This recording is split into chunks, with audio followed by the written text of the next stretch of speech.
Okay. Good evening, everyone. We are back and continuing on our way through, nearing the end of the 8th parak. It's a decently long parak. It's like Kuf Gimel, I think. It's a long parak of Kol Basar. We are talking about Basar B'cholov, meat and milk. And we wanted to know, the Torah tells us don't cook meat and milk together. It says it 3 times. Where do we know that it's prohibited to eat meat and milk together? The Torah doesn't say that. So yesterday we had suggested that anything that was an abomination to Hashem, anything that was created through a prohibition, would be something that we wouldn't be allowed to eat. And then we had all kinds of examples where that was not true, but we said that those are exceptions to the rule. Really, once Hashem says that something you're not allowed to do, if something gets created as a result of doing something wrong, don't eat it. Amar Reish Lakish says, "Minayin lebasar b'chalav she'asar." How do I know that you're not allowed to eat basar b'chalav? How do I know? According to Reish Lakish. So Talmud Lomar, the pasuk says, "Al tochlu mimenu na," talking about the korban pesach. You're not allowed to eat it undercooked, raw. Ubashal mevushal. You're not allowed to also cook it. You're supposed to roast the korban pesach. You're not allowed to cook it in a pot with water. Can't cook it. She'ein Talmud Lomar mevushal. Now the Torah says you're also not allowed to cook it mevushal. That's cooked. Ma Talmud Lomar mevushal. So then, once the pasuk already said bashel, it's a double language. Bashel mevushal. So one of those is extra. So now, what is the purpose of that? Lomar lecha, to tell you, yesh lecha bishul acher shehu kazeh. There's another cooked entity which you also cannot eat like this which you also cannot eat like a korban pesach. You cannot eat cooked. Ezeh basar b'chalav. What is this? It's basar b'chalav, meat and milk. So from the fact that the korban's a little bit like remote, since korban pesach says you can't cook it, you can't eat it cooked, double language. One of those cooked is to tell me that I can't eat something else which is cooked. You don't see anything else in the Torah that there's a prohibition against cooking it, except meat and milk. So that's the one. Amar le Rabbi Yochanan says to Reish Lakish, Ke'ura zusha shana Rabbi. He says, what was wrong with the drasha we had before? It's so disgusting, you don't like that drasha? Lo tochlenu, pasuk says. What about the fact that Rabbi says, it's a pasuk says, Lo tochlenu.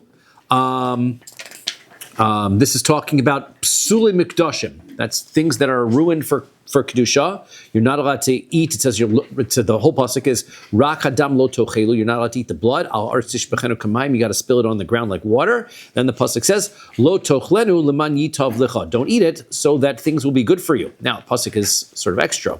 So what is it saying? Right? You're not supposed to eat it. Then it says don't eat it again. So this is bebas b'chol v'kos medaber. That pasuk is extra. And if it's in one of those cases that we call it eno inyan, if it's not telling us not to eat the pasal korban, so it must be telling us not to eat something else, it's coming to tell me not to eat meat and milk. So ata omar babasar chal medaber, oena ella be'echa mikol yisrin shebetorah. How do you know that it's talking about meat and milk? Why not any of the other prohibitions in the Torah, things that you're not allowed to eat? So amarta, so we're going to say, that's talking about basar b'chalav because tzeit luman mishlosh esrei midos she'atorah nidrashas ben. Let's take out the 13 hermeneutical principles. It's a fancy word. Hermeneutical principles. We say them every morning in davening, right? The 13 ways that we interpret psukim. Okay, that's Rabbi Yishmael Omer before, right? That's our 13 hermeneutical principles. So one of them is davar halamed mi'inyano. So you have to learn something, the topic of the pasuk. You take a look at what the topic of the pasuk is, right? So therefore, if you don't know what it's talking, if you don't know what something's talking about, you have to take a look at the context of the pasuk around it to figure it out. That's one of the 13 principles. So b'ma kas medaber, what is the pasuk talking about here? It's talking about b'shnei meaning. It's talking about 2 different types of things, right? We're talking about the items which were hektish that became ruined, and now you are redeeming it. Okay, so therefore, right, so you've got 2 different items. You've got Chulin and you've got hektish. You've got 2 separate different items there. So therefore, the next pasuk, which is telling you not to eat something, what is it talking about? Afkan b'shnei minin. We're also talking about something where the context is there must be 2 items.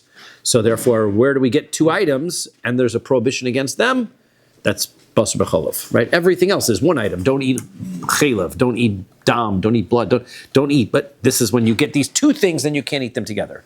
So imeahi, If that is true, says Reish Lakish, if that was the source, Havamina honey mili be'achila. That would only tell me that I'm not allowed to eat them. Okay, that would be fair. I can't eat it. Aval behana lo. So that would not tell me that I can't get any benefit out of it. So kamash malan. So that's what this pasuk is telling me. The other pasuk about the korban pesach is telling me not only can I eat it, but I also can't get any benefit out of it as well. Now, the Rabbi Behanal Rabbi, who didn't learn it from Korban Pesach, where did he know that you can't get any benefit out of meat and milk, cooked meat and milk? Nafgale mehacha. He learns it from this drasha. Nemar Khan, it says by cooking meat and milk, ki am kadosh atol Hashem. One of the places you can't eat it because you are a holy nation to Hashem. But Nemar alahalan, and then it says, in a pasuk later on in Dvarim Chav Gimel, v'lo yihya kadesh bivnei Yisrael, which means that you shouldn't have a person who is going to be involved in prostitution, right? So in Bnei Yisrael. So there's a connection between the kadosh, the word kadosh, and kadesh. Malahalon behana. So just like the kadesh, the prostitution becomes unacceptable because of the benefit that exists. That benefit is prohibited. So afkan, so too the meat and milk is also behana. Is also the prohibition relates to benefits. So, Debei Rabbi Eliezer Tana, in the Yeshiva Rabbi Eliezer, they taught it as follows. Lo tochlenu kol nevela, you're not allowed to eat any non-slaughtered, properly slaughtered, non-shechted meat, right? You're supposed to give it to the ger, or you get, which is the ger toshav, person who is keeping the Sheva Mitzvahs ben Noach, or to a no, you can sell it to another non-Jew, as we discussed yesterday. Amra Torah keshetim karena, lo tivashlena, v'tim karena. When you're going to sell it, you're not allowed to cook it and then sell it, which means, since I'm selling it, I can't first take my meat and milk, cook it together, and then sell it, because once I make it meat and milk, now I can't get any benefit out of it. Okay, so that's how Rabbi Eliezer proves you can't get any benefit out of meat and milk. Debei Rabbi Yishmael Tana, in the base medrash of Rabbi Yishmael, they taught the brisa like this. Lo sevashel gedi b'chalivimo. You're not allowed to cook a meat in its mother's meat. Shalosh pamim. It says that 3 times. Meat in its mother's milk. Meat? Thank you. Cook a kid in its mother's milk. That is stated 3 times in the Torah. In Shmos Chav Gimel, in Shmos Lamed Daled, and in Dvarim Yud Daled. Right? 3 different places. Echad, first one is le'isur achila, to tell me you can't eat it. Ve'echad le'isur hana, one to tell me you can't get any benefit. Ve'echad le'isur bishul, and one to tell me you can't cook it. Right, that's why it has 3. That's the famous one. I think Rashi brings that, and that is the famous one that everybody quotes. Why is it written 3 times? In order to tell me you can't cook it, can't eat it, can't get any benefit out of it. Tanya, we learn in our brisa. Isi ben Yehuda Omer. Isi ben Yehuda says, "Minayin lebasar b'chav she'aser." How do I know that you're not allowed to eat meat and milk cooked together? Nemar kan. Pasuk says, "Ki am kadosh ato." You are a holy nation. V'nemar lahalan, and it says in Shmos, "V'anshe kodesh chiyun li." You shall be holy people. Ubasar basada trefa lo tochelu. You shall not eat unslaughtered meats that is found in the field. So malahalan aser, just like over there by the trefa. It's talking over there. It's talking about an animal that's a trefa. You can't eat it. So afkan aser. So here too, the prohibition of meat and milk is also prohibited to eat. Ve'ein li ella ba'achila. Now, that only tells me, according to this drasha, Isi ben Yehuda's drasha, can't eat it. So we're going to ask the question about Naminayin. Where does that drasha leave me as far as getting benefit? So Amarta kal v'chomer. So I'll tell you that there's a logical deduction. A fortiori, they used to say in the Sensino editions, right? That's the Latin. I don't know what it means. But if you ever go back in the old days, before there was art schools, if you're as old as me, right? You go to the Sensino edition in order to look up an English translation. And in the Sensino translation, they would have words that you would have never heard of in English. Like, for example, the word for tefillin is phylacteries, right? And so the word for kal v'chomer is a fortiori, which I don't know what that really literally means. So Yehuda's going to... Well, that could either a small leather box... correct. Yeah. A fortiori, Yehuda. We were talking about a fortiori. Anyway, somebody at home will look it up in the Latin dictionary. I'm sure that they have on their shelf. And anyway, I don't know why it makes sense to translate Aramaic to Latin, but in any event, it means a kal v'chomer. So you had a kal v'chomer here. So... I think they use it to learn Latin. That's yes. Uma orla lo ne'evda ba'avera. If I take orla is when I plant a new tree. So the fruit that grows is prohibited for 3 years. right? You can't get any benefit out of it. So there's no Avera. You didn't do anything wrong by planting a tree. You just plant a tree. And you just don't eat it for 3 years. And Asura Behana, the Torah says you can't get any benefit out of it. So then Basar Becholav, when it comes to meat and milk, Shenevda Bo Avera, where you created this meat and milk mixture by doing the wrong thing, for sure it's prohibited to get any benefit. Okay, Mala Orla Shekain Lo Haisa Lo Shasa Kosher. Yeah, but you can't learn a Kal V'chomer from that because take a look at Orla. Orla was at some point not a problem, right? It was never okay. It was always a problem, right? That fruit is never, this tree from the time it started to grow has always been prohibited. So therefore, that's not the same thing as Basar B'cholav, where the meat was kosher, the milk was kosher, and now you mix it together, and now you have a problem. So therefore, maybe that's not prohibited in benefit, only Orla is. So the Gemara says, well, let's take a look at another one. Chametz b'Pesach yochiach. I will show you how chametz works on Pesach. Sha'isa lo shasa kosher. Before Pesach, it was perfectly permitted, and everybody could eat it. And yet, now comes Pesach, asur b'hana. Can't get any benefit out of it. So the fact that it was permitted before isn't a reason why it shouldn't be prohibited. It shouldn't be, the fact that it's permitted before doesn't mean that, it doesn't indicate why it shouldn't be prohibited to getting benefit out of now. Yeah, but Mala Chametz b'Pesach is way stricter because Shekin Onush Kares. Its punishment is a Kares punishment, which is a way stricter punishment than most other Averos. Nor all these other Averos we're talking about are Losas, you're going to get lashes for violating them. You're not going to get Kares for violating them, getting cut off from the world to come. It's terrible. So, Kilai Kerem Yochichu. Okay, well, let's take a look at another one. What about Kilai Kerem? I've got a vineyard and I plant wheat in my vineyard. So that will be the Yochichu. That's for the proof. Shein Onish Kares, the Aser Behana. That the punishment there is not Kares, right? It's only a Lo Saseh, and it's prohibited to get any benefit out of it. So therefore, you see, there's another Lo Saseh. It was permitted, and now it's okay. So therefore, so we had the prohibition of eating meat and milk that we said from Gzera Shava from Treifa, and the prohibition from Hana is coming from the Kal V'chomer from Urla, essentially, plus these other ones that we throw in. So why don't we learn it from one place? So Lama Li Gzera Shava like Tikula beKal V'chomer me Urla. Once you've told me that Orla, I can learn a Gzera Shava from Basar B'cholav to Orla, now let's take a look at how Orla works. Orla is prohibited getting benefit. So therefore, it should be prohibited to eat and prohibited getting benefit because I learned it from Orla. Why do I even need the other Gzera Shava to connect it to the treifa? So Ma Orla Shalo Nevda Ba'avera Asura Bein Ba'achil Ba'na, I would say Orla, which there was no prohibition done, and it's prohibited to eat and to get benefit. Basar b'cholav, when it comes to meat and milk, shenavda ba'avera, where you did an avera with it, eno din shaser ba'achil bein b'hana, to get benefit out of eating or getting benefit. So the Gemara answers, mishum dekala memer, because I would answer you that choresh b'shor b'chamor v'chosem pipara v'dashba yochiach. I will show you two other different prohibitions. The prohibition against plowing with an ox and a donkey together. You're not allowed to plow with an ox and a donkey together.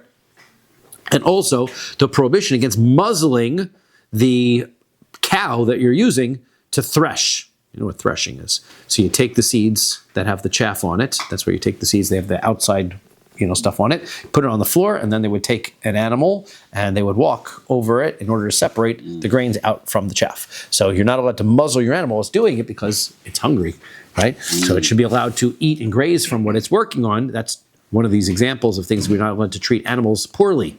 So those will be yochiach shenavda b'hem avera. In those circumstances, there's an avera done. You're not allowed to muzzle the animal. You're not allowed to plant this wheat in this vineyard. And nevertheless, visharu, and you're allowed to eat the produce that comes afterwards. Right? It's not prohibited. So just because you're going to show me Orla is not allowed to be, that Orla is something that I did an avera with, who says I can't eat it? Okay, so so now the Gemara says, okay, lama li lememar kilaya kerem yochichu. Why? Normally we have a concept of lo re'izeh k're'izeh, right? This basically the concept is that when I wanted to make a kal v'chomer from one thing to another, the kal v'chomer has to work that I've got, since in the lenient case this is the law, the strict case is for sure that's the case, right? If you're going to get into trouble with the police for speeding, for sure you're going to get into trouble with the police when you murder somebody, right? That's your speeding. You can't take it, but if you murder someone, you get. Okay, so it's going to be worse, right? So that's your kal v'chomer. Now, if I'm going to tell you that there's a difference between speeding and murder, in that speeding is in a car. Maybe the police only bother you if you're in a car, and murder has nothing to do with cars. Okay, well, I'll take a look and I say, if you hit someone, I'm inventing things. Hit someone and kill them. But I would say, well, what if you steal? Then stealing also, the police come after you, right? So I'd say, so you see, it has nothing to do with the car, because we see that other things that you do wrong, right? So what's the shtad hashaveh bahen? The two connection? You do something that's against the law, the police are coming after you. So too, when you murder somebody, the police will come. That's how this works. But you only need two examples. You don't need a third example. So that's what the Gemara wants to know. No, it's very interesting. In this case, the Gemara brought Mali Lama Li Lamemar Kilaya Karam Yochichu. You brought in a third case. We already had two. We had Orla and we had Pesach. And normally the way it would work is we would have taken a look at Orla and we would have said, Orla, it's prohibited from the beginning. Therefore, that's why that was more strict. We said, okay, but what about so I'll show you Pesach where it wasn't strict. That one is kares. Okay, so then go back to Orla. Orla is not kares. So therefore, it has nothing to do with being kares. It has nothing to do with it being prohibited from the beginning. It's just the fact that since it's prohibited now, you can't get to eat, you can't get benefit from it. That would be how that should work. Instead, we say, okay, leave those two. Let's bring in a new one. Let's bring in the planting in a vineyard. Why do we do that? Right? Lema orla tochiach. We should have just said, look, take a look at orla and say that it doesn't get kares v'lahadardina. And we go back and say, what's the rule? We should use the drasha kol hamehatzad. It's not the fact that it's kares. That's not what causes it to be prohibited in hana. It's not the fact that it was always prohibited that prohibits it, causes it to be prohibited by hana, because that's not the case by both of these examples. The only connection between these examples is since it's prohibited to be eaten, it's prohibited in hana. So Amar Rav Ashi answers, Mishum de'ikal meimar, because I will answer you that nevela tochiach, I could have gone back and said, look, take a look at any animal that is not shechted and dies. Shasura ba'achila, you're not allowed to get any benefit, you're not allowed to eat it, but u'minteres ba'hana, but I can get benefit out of it. So what was your drush? You're going to take a look at those two cases, the case of Orla, and you would take a look at the case of Chametz on Pesach and say, I can't eat it, therefore I can't get benefit. I would have just shown you, here's another case of something that you can't eat, but you can get benefit from. And therefore your kal v'chomer falls off. Right? It's not always true. So Amar le Rav Mordechai, therefore I showed you a new example, a new case where I can't get the benefits. So I showed you another example. So Amar le Rav Mordechai le Rav Ashi. So Mordechai says to Rav Ashi, so Hachi Amrina Mishmei de Reish Lakish. This is what we said in the name of Reish Lakish. Kol matzah, these are some big, huge rules for all of Shas. These are big ones right here, okay? Kol me'atzad, whenever you have a rule of this me'atzad, where I've got two examples, and therefore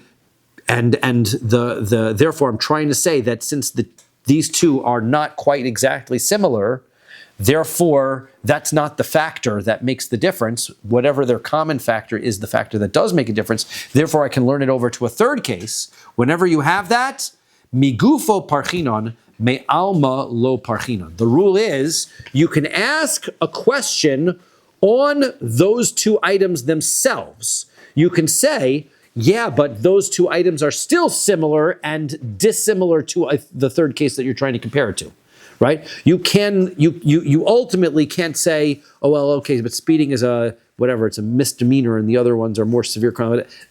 If you can say that there's something in common that the other two have, then your me'atzad falls off. But me'alma lo parchinon.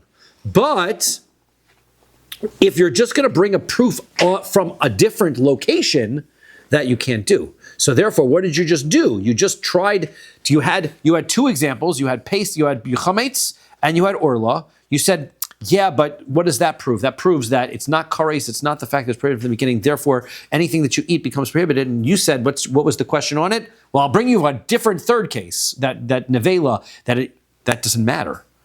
It doesn't matter, you can't bring from the outside. The rule is, you can only ask if you can explain to me, what is it that Pesach, Chametz on Pesach and Orla have in common that is different from this case of Basar B'chalav?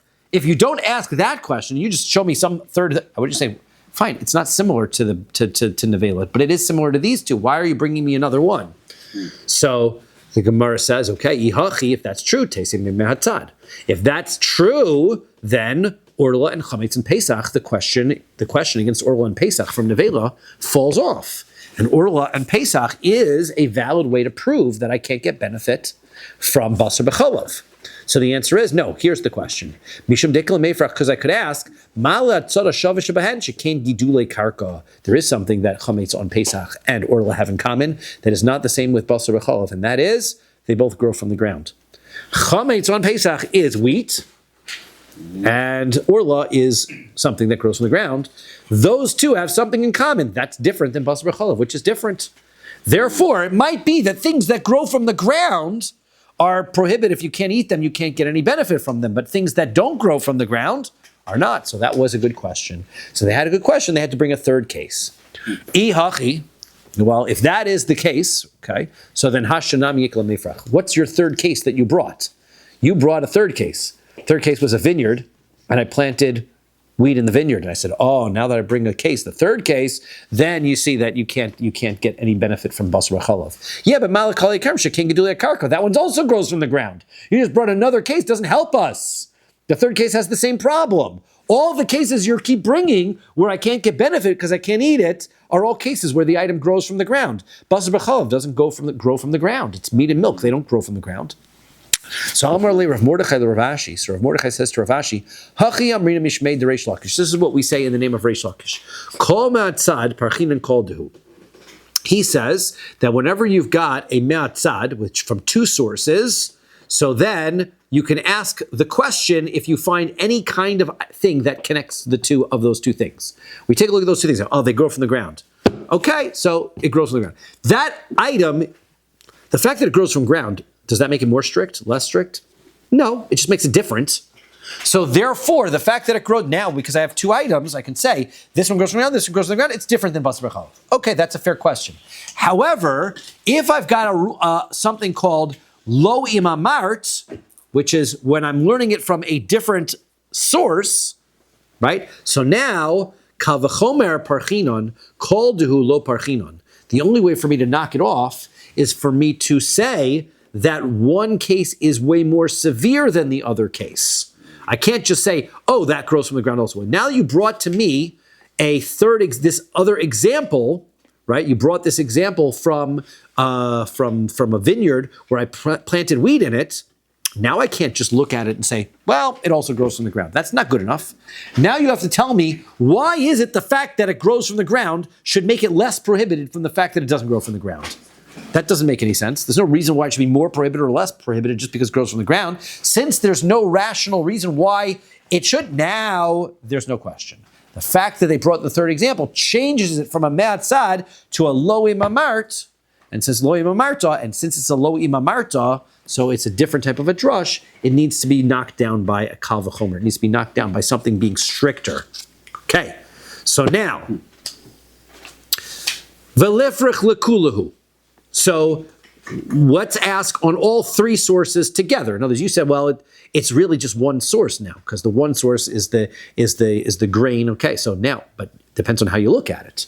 You're looking at it and say, I'm comparing meat and milk to the one case of growing grain in a vineyard. But I'm really not, because at the end of the day, you really have brought me three examples now, total. And all three examples, malakulosh king gedule karka, I've got three examples and they all grow from the ground.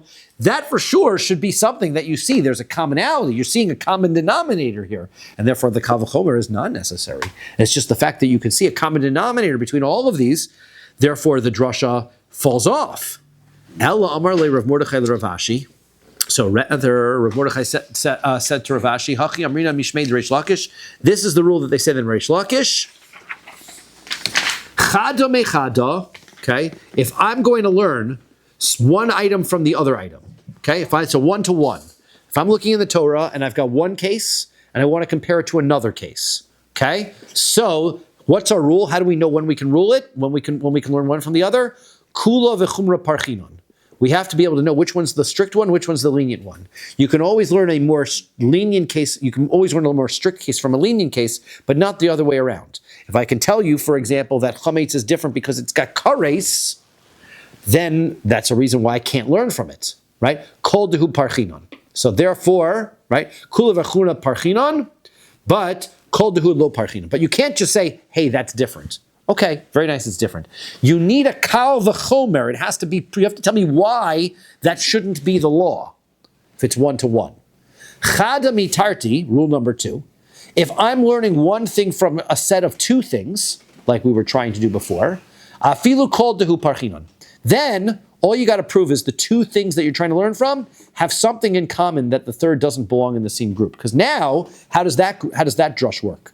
1-to-1, I'm just trying to say which is strict, which is more strict, which is more lenient. But once I've got 2-to-1, what I'm trying to prove is that item number 3 belongs in the same group as the first 2. If I can show you that the first 2 items have something that they have in common that the third one does not, then you can't tell me that this third item is in that same group. So therefore, I can just point out any distinction in that case. Now, chada mitlos, rule number 3 is, if I'm learning one thing from a group of 3, so I hadar dina va'asa b'mahatzad, so parchinan koldu. If I'm going to wind up going back and forth and saying, what's the distinction between this one, what's the distinction between that one, and the item that is distinct about this is not the same as the item in the other one. So basically what I'm doing there is I'm saying this is a group. Because whatever makes chametz unique and whatever makes orla unique is not really the issue that connects them in this group, because the halacha is the same regardless of the fact that they have differences.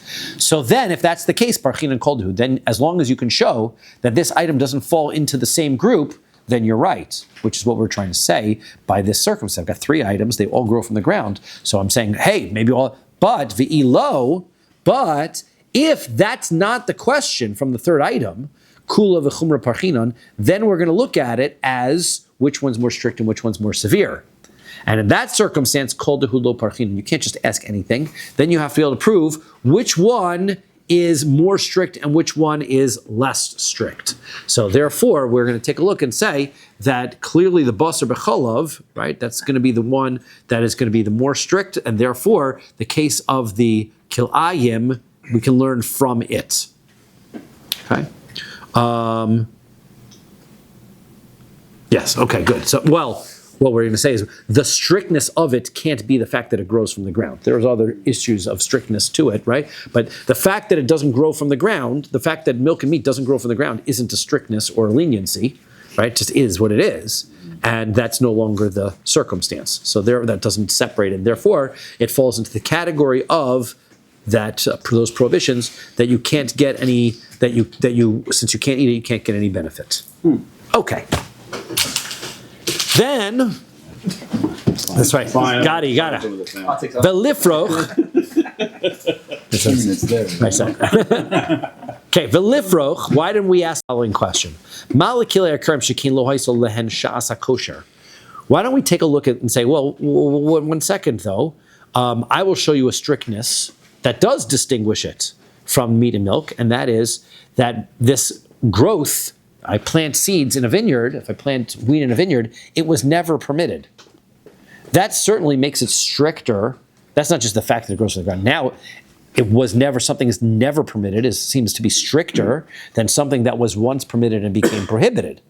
It's better to at least have been permitted first and then became prohibited than never have been something so bad that it was never permitted in the first place. So therefore, that should be the question. You can't learn from there now. So Amar Rav Ada Barava, Rav Ada Barava says, Zoso meres kilaya kerem ikaron ne'asar ve'haisa lahen shasa kosher kodem hashrasha. The answer is, what you have to see from here is that the seeds, right, when you put them into the ground in the vineyard, they're not prohibited yet. Once they sprout, once the seeds start to grow roots, then they become prohibited. Which means that the kilayim is not in the category of something that was always prohibited. It's not true. I put these seeds in the vineyard, at that point they were still fine. Then they started to grow seeds, they became prohibited. So it's just like basar b'cholav, meat and milk, that was permitted at one time became prohibited. You also say though, like from what we saw with Pesach, right? You have something that's permitted, Right. and then it becomes prohibited and has a more severe punishment. So we couldn't also say. So the question is, why don't we go back to Pesach, right? It seems like we don't want to do that, because then we're back to the mehatzad. And if we're using the mehatzad, then we could ask a question on any similarity, and then we'd be stuck by the fact that they all grow from the ground. So we're trying to stick to the fact that this one is prohibited, and therefore we're just, the only possible question that we could be with is it more severe or less severe? I think that's what it sounds like we're trying to do. Okay. Mesav Rav Shmaya Bar Zeira. Shmaya Bar Zeira asks the following question. Hamavir otzitz nakov bekerem. Okay. If I have a pot that has holes on the bottom, okay, and I've got my plant that's growing. It's got wheat that's growing in this pot, and now I'm walking through a vineyard. Okay, but I've got holes on the bottom.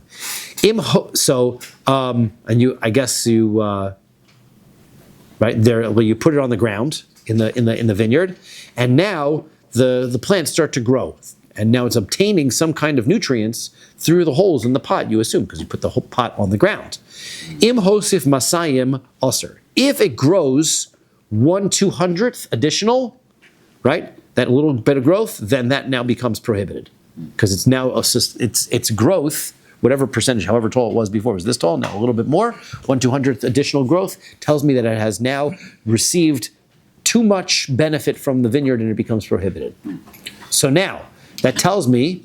I don't understand what is happening here. So you're carrying a pot that's perforated on the bottom. I think you have to put it down, right? Because otherwise, why would it be a problem, right? It says hamav here. It says that you're carrying it through.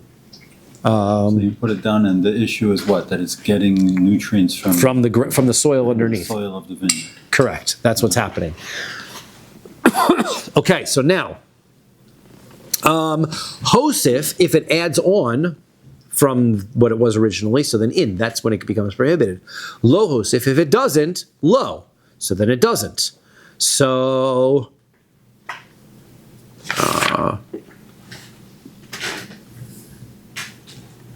that indicates that the seeds themselves, that indicates that the plant itself wouldn't become prohibited until you have a certain amount of growth, I suppose, right? Because then that growth is not nullified. The original item does not become ruined. So that seems to imply that which Ravada Bar Ava said, that the seed, once it starts to sprout roots and take root, why should it become prohibited? It's not yet 200, whatever it is, I saw it shouldn't be prohibited. So Amar Abaye says, Trey Kroy Kasivi. There's two psukim when it comes to grain in a vineyard. I mean, there's two ways for it to become prohibited. First of all, it says, Pen Tikdash Hamalea. Maybe that which adds on, or that which expands, will become sanctified, meaning prohibited. That's going to become, so therefore if it adds 200 on, 1/200th on, then it becomes prohibited. And uksiv, then the pasuk also says, hazera, the seed. So the seed also can be prohibited. So ha-ketzad, how does that work? Zarua me'ikaro, right? If you plant the seed in the ground, when does it become prohibited? Be'ashrasha, when it starts to put a root in. Zarua uba, if the plant is already planted, when it comes into the vineyard, you take the pot like we had, it was already a plant, so then hosif in it has to add on. Lo hosif lo. If it doesn't add on, then it's not prohibited. So either way, it can become prohibited. Masnisin de loki haitana. Our Mishnah that says that basar bechal of meat and milk is prohibited to get any benefit out of is not like the following opinion. Right? That was all this time we've been asking, where's the source, where's those guys? All these different sources for meat and milk being prohibited to get benefit. Somebody doesn't agree with it and says it is fine. Titania, winner, Bryce, Rabbi Shimon, Yehuda, Omer, Rabbi Shimon, Yehuda says, Mishum Rabbi Shimon, and then Rabbi Shimon, Basar bechalav, Aser ba'achila, umutzer b'hana. When you make meat and milk, you can't eat it, but you can still get benefit. Shenemar's pasuk says, Ki am kadosh ata, you are a holy nation. V'nemar lahalan, and it says by a treifa, v'anshe kodesh tiyunli, you should be holy people. Ma lahalan, just like by treifa animal, aser ba'achila umutzer b'hana, you can't eat it, but you can sell it to a non-Jew, right? Or give it to a dog in that case. Afkan aser ba'achila umutzer b'hana. So too, you can't eat it, but you can get benefit of it. Okay, so there is that other opinion. We don't hold that way. Mishnah says, Rabbi Akiva says, Chaya va'of. that the meat and milk prohibition does not apply to a non-domesticated animal or a bird. They don't count, right? So hani ha'afkinhu likdish Shmuel. So these the words we said gedi, right? We had the word gedi extra, and we said that it was going to include chelev and nevela. That was Shmuel said, right? So he is learning.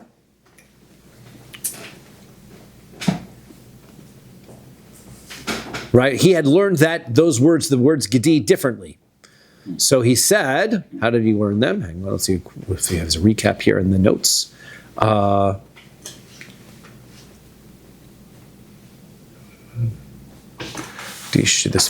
first one is, even though you're chayav because your chelev was already prohibited, it was prohibited a second time.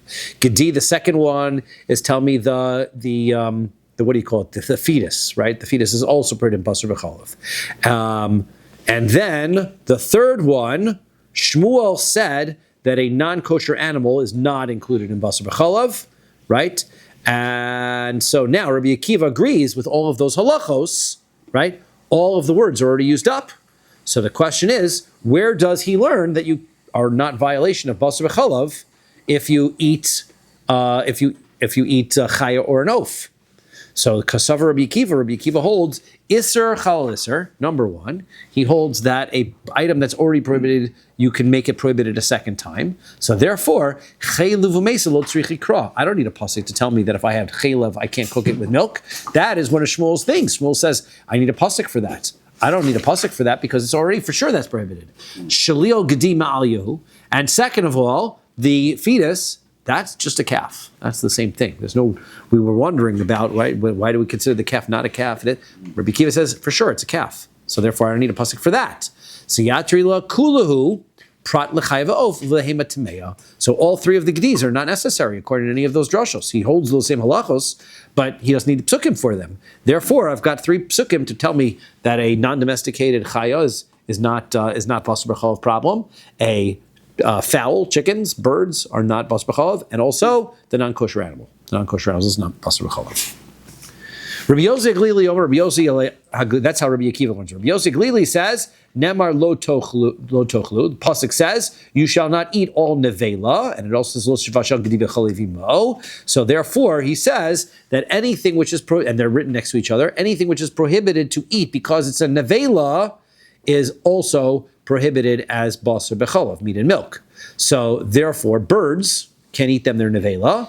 So you might think that they're also included in the prohibition. Therefore, it says b'chalevimo, and it's mother's milk. Birds don't have mother's milk. So therefore, chickens, birds are not included in the prohibition. That's how Rabbi Yossi learns. So chaya is included, but birds are not. So ma'ika bein Rabbi Yossi Aglili to Rabbi Akiva.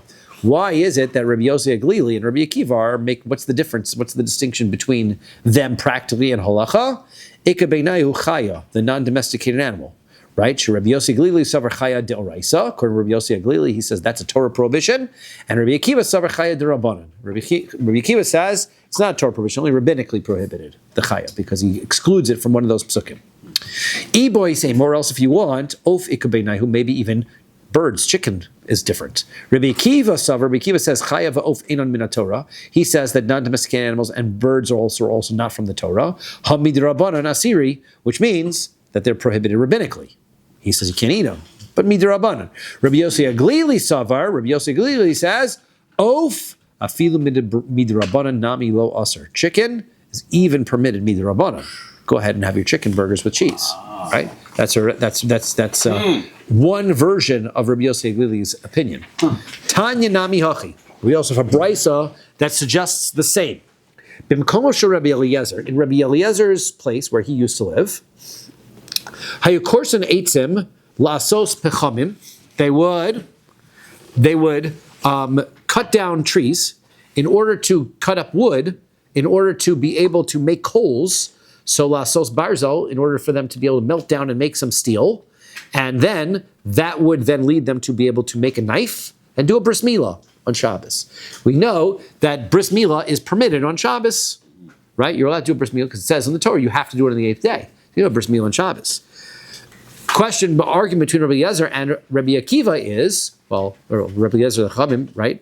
How much preparation can I do? So according to Rabbi Akiva, you can do the bris milah, but you can't make a knife, right? Rabbi Eliezer says, or use candles. you can't make a bris milah with a candle, right? Not going. You need a knife for a bris milah. So if you're going to do metal, right? So, but according to Rabbi Eliezer, you need to according to Rabbi Eliezer, you need a knife. Let's say I show up and I go, I don't have a knife. So the moel goes outside, chops up a tree, right? Gets some metal, melts it down, whatever he needs to do. He's going to get a knife together because you're allowed to do a bris milah, so he can do whatever it takes. Starts up the forge. That's correct. So that's what Rabbi Eliezer says. But where Rabbi Yossi Aglili lived, they were eating chicken with milk because it wasn't a problem, according to him. Everybody followed the Rav, the custom, in their city. Uh-oh. Okay. We don't eat chicken. No chicken and meat. Sorry, no chicken and milk. It's universal now. And bring your own knife to the bris milah. No pepperoni pizza either. Yeah. Yes. Levi Ikla Lebei Rabbi Yosef Rishba. So Levi went to the place of Yosef Rishba, and Aisu Lekame Resha Ditavasa Bechalava. He brought him a head of a goose, cooked in milk. Okay, Lo Velo Amar Lahu Lumidi. Right, he didn't tell him, I guess, where it was from. So Kias Lekame de Rebbe. When he came before Rabbi, Amar Lei said to him, "Amai lo tisham tinhu." Right? Why didn't you excommunicate these people? They're eating chicken and milk. They're like, clearly it's a problem. So I'm sorry, he didn't say anything to him. Not like he didn't tell him that he wasn't eating, but he didn't complain. He saw that they were cooking the goose with milk, and he didn't have a problem with it. The rabbi didn't say, "Hey, that's us," or "Don't do it." He asked him, "Why didn't you tell them? You can't do that. There's a rabbinic prohibition. And if you're a violation of rabbinic prohibitions, you get excommunicated. So why didn't you excommunicate him?" Amar Lei, he said, "Asri Rabbi Yehuda ben Beseru." That's the land where Rabbi Yehuda ben Beseru is from. V'mina dorish lehu Rabbi Yossi Aglili. And right, I said they're probably explaining it like Rabbi Yossi Aglili. Damar yatsa of she'ein lo chilav ein. It's like birds are excluded, that they don't have any milk, therefore not even rabbinically prohibited. So I didn't say anything. Right? They're entitled to their viewpoint. Right? Wow. Right? And right? That custom has not remained, so can't get away with it now. It was a minority viewpoint. That was a minority viewpoint in those days that seems to have not carried through. It was my idea. Yeah, sorry, I might go find that place. Okay. Kavas ove kochavim v'shel nevela. Okay, they make cheese. So in order to make cheese, you take milk and you put into the milk something called rennet. Rennet is enzymes that are naturally found on the insides of stomachs. Why do they have them? Because the stomachs of animals, right, they use this rennet in order to congeal and help digest the food. So if you open up a stomach, you can get some rennet enzymes, and you put that into some milk, and you can make some cheese. So let's say you take the rennet from this animal. That's the kavas. We were translating as a stomach, but this is the rennet, right? And the way that they would do it is they would get milk. Where do you get the rennet from? It's like you scrape it off the sides. You take the milk that was on the inside of the stomach of a baby calf, right? So you have a baby calf, and it drinks from the mother, right? And it's partially digested because the rennet, the animal, the stomach acids are already working on it. So you open up the stomach, and now you've got this milk. You take that milk, and you can put it into other milk and congeal the other milk and make cheese. Okay? So you take the contents of the stomach, and if that content of the stomach comes from a calf that came from an oved kochavim, from a non-Jew, or it's a nevela, which means that it wasn't slaughtered properly. Sounds like it's the same thing. We will discuss. Harezu asura. That makes the milk that comes from it a prohibition because it's nevela. The content of a nevela animal, the contents of the nevela animal, once it starts to digest, becomes part of that animal. So therefore, this rennet comes from that animal. Hence, the rennet is prohibited. Hamamid ba'ur shal. This people used to say, because it was like a common misunderstanding that you can eat cheese or eat dairy in non-kosher establishments, right? Not recognizing that there's lots of problems that you can have with non-kosher cheese, right? Hamamid ba'ur shel keva kishera. However, let's say you take a piece of the stomach, right? The stomach also has the rennet in it. So I take a piece of that and I put that from a kosher stomach, right? So I put that into the milk in order for it to congeal. That's fine. That's not an isser of basar b'chalav, right? It's not a prohibition of basar b'chalav. Im yesh b'nosein tam. However, if the stomach that you put into this piece of the meat that you put into the milk gives flavor, harezu asura. Now it's going to be prohibited because of basar b'chalav, right? So if I take the milk and I put it into the milk, then it's a problem because I have a problem of nevela. But if I take the stomach from a kosher animal, I put the piece of the stomach from a kosher animal into the milk, that's only going to be a problem if it gives flavor, because then it's a basar b'chalav problem. Kshera sheyanka min atrefa. Let's say I have a kosher animal and the mother is a trefa. So it's drinking from a trefa animal, which means the milk is trefa. Right? You can't take milk from a trefa cow.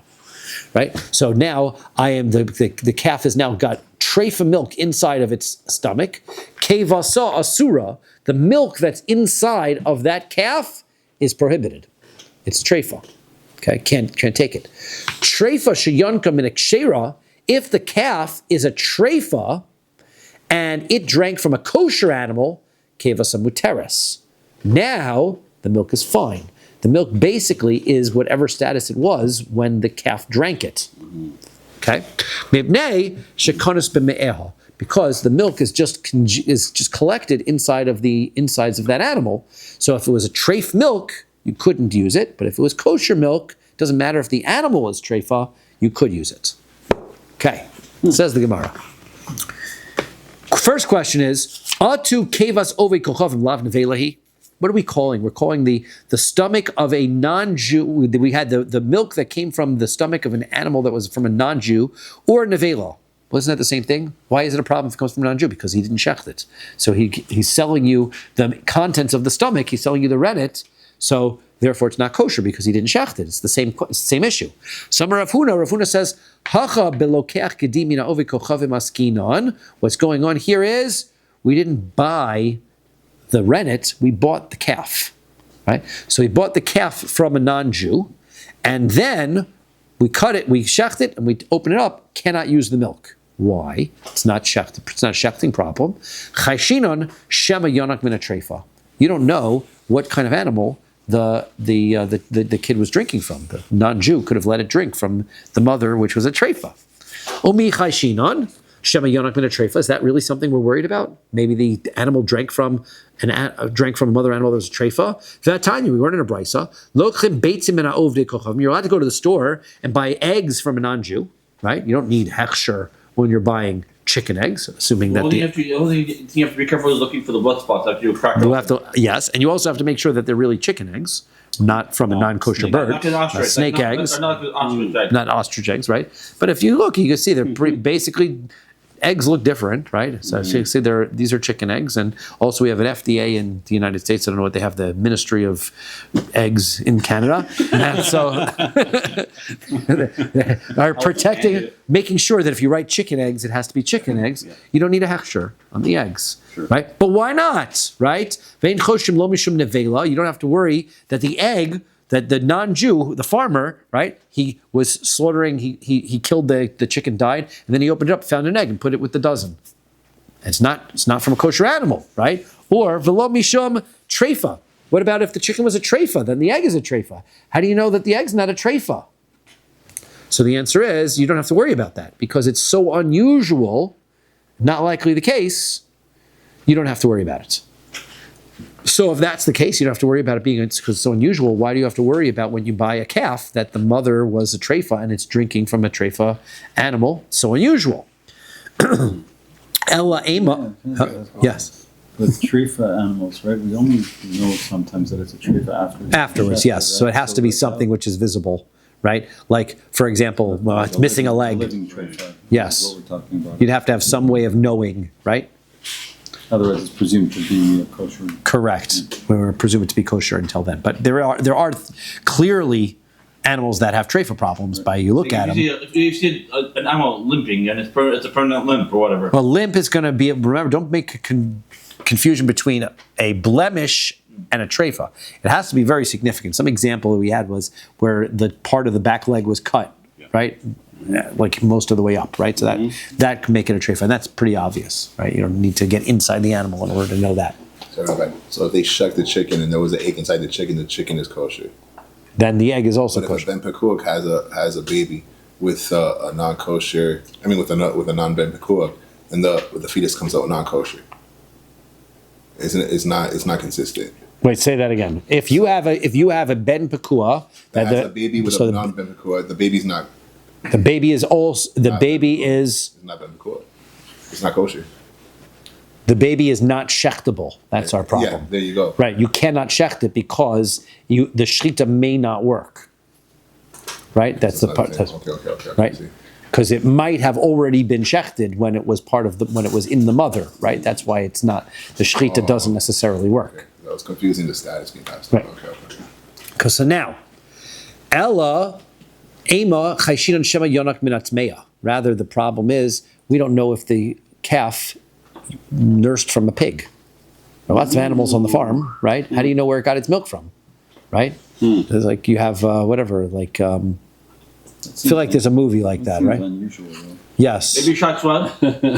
Maybe Sharks one. No, I don't think it's Charles. There's always like a farm where there's like a dog that's just snuggled in with pigs or whatever it is, and It's confused. correct something it is, right? Anyway, if they haven't made that movie, somebody out there, it's a great movie idea. Anyway, Spielberg. right? So that's what's happening. So now, therefore, okay, but that's not apparently so far-fetched. Why are you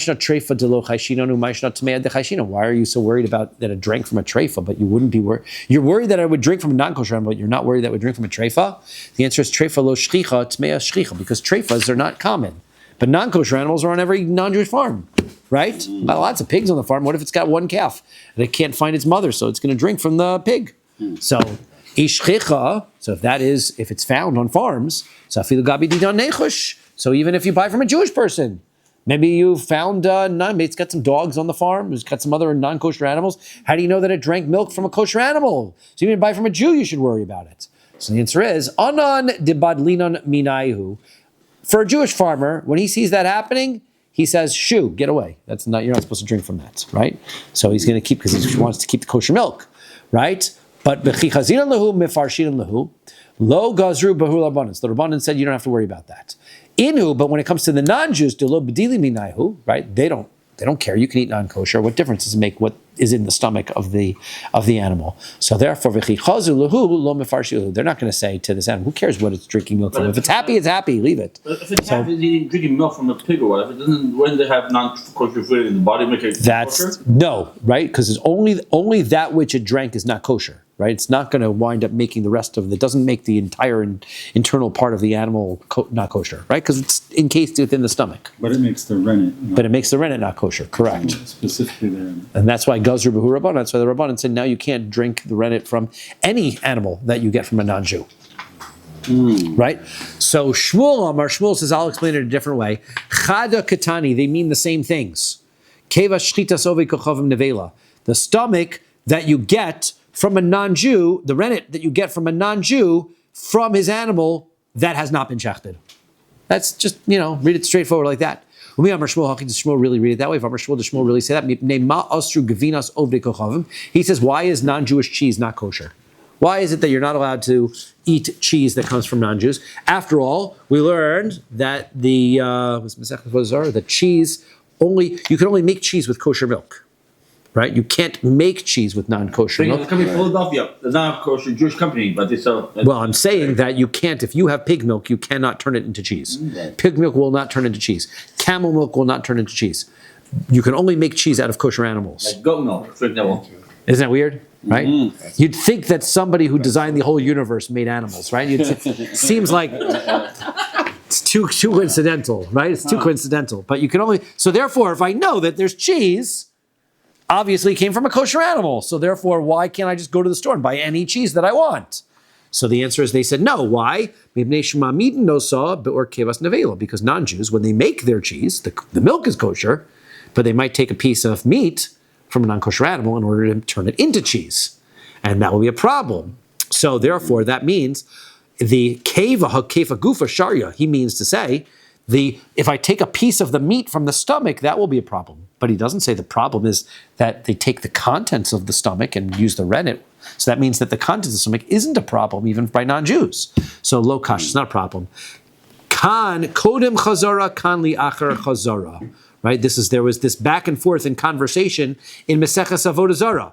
At first, Rabbi Yeshua thought that milk that congeals, right, from the